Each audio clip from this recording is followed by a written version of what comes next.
Currently, there are 600,000 older adults living in poverty, many of whom are women. In fact, between 2007 to 2010, the poverty rate among older adults, predominantly women, has increased by 2%. Through our analysis of this social issue, we have determined that gender in particular plays a major role in determining their wealth and financial stability in later life. We will examine how the neoliberal state has failed to respond to the issue of poverty among older adults and how gender intersects with economic status to affect income and financial stability. We will also look at the impact neoliberal patriarchal ideals have had on service cuts and responsibilization, the value and devaluation of unpaid work, and how these factors can impact later life economic supplementation such as old age security and guaranteed income supplement. Through our analysis, we not only illustrate how our current systems are failing older women, but how there needs to be a shift in economic policy and a deconstruction of heteronormative gender roles in order to achieve financial equality for older women. Neoliberalism is a prevailing ideology that stemmed from the conservative and business elites during a time of economic crisis in the 1970s, a period characterized by rising inflation and unemployment. These elites argued that the government interference in the market is what caused this economic stagflation. McGregor concisely summarizes this ideology by stating that the thrust of the neoliberal regime is belief in the need to rein in expenditure, which essentially means cutting spending on social assistance. With cutbacks in spending on social assistance from the government, individuals are expected to take responsibility for their social welfare.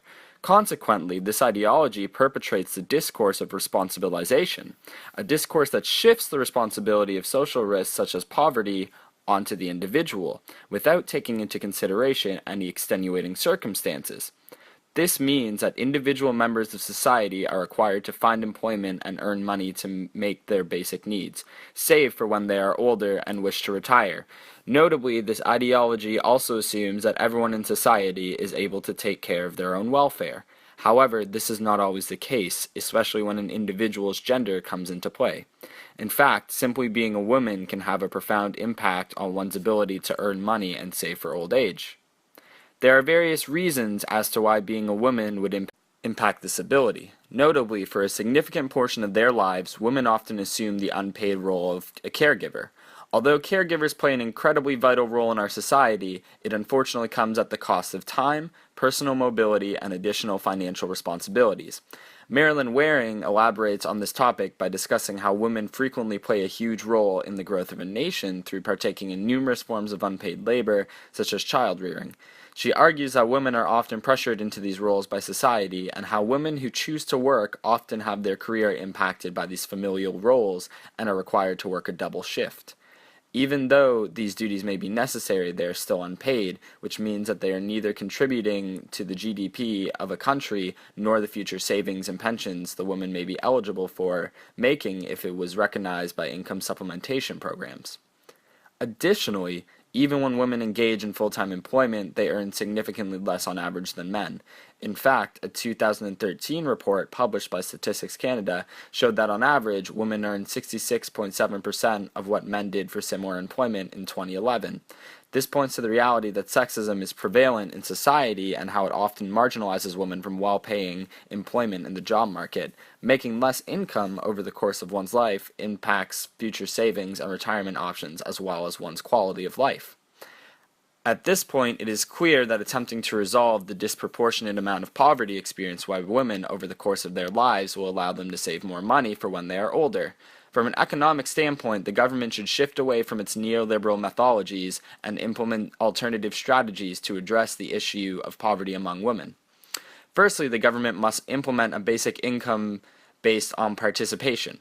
This is the concept that individuals should be given a basic income based on any positive contribution they make to society, which does not necessarily consist of paid work. Since many women positively contribute to society through the valuable role of caregiving for children, which is essential to the continuation of society, they would naturally be recipients of this income. Additionally, the government must not only ensure enough full-time work for women who do want to work, but also encourage employers to hire women and ensure that they are paid equally.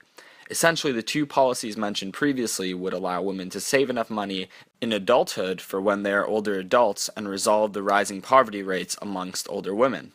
This will help from an economic standpoint, though gender inequality faced by women is a much more in-depth, deep-rooted issue in our society.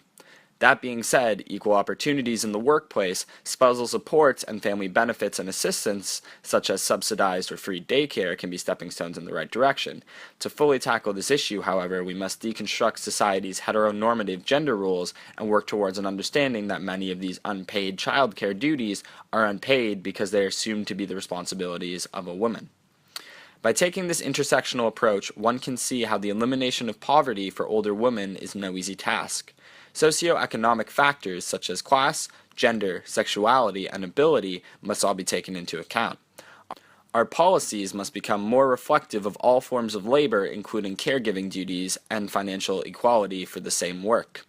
Once this occurs, society can begin to create more lasting solutions on a macro level so that when women are approaching retirement age, they can have financial stability in their older age.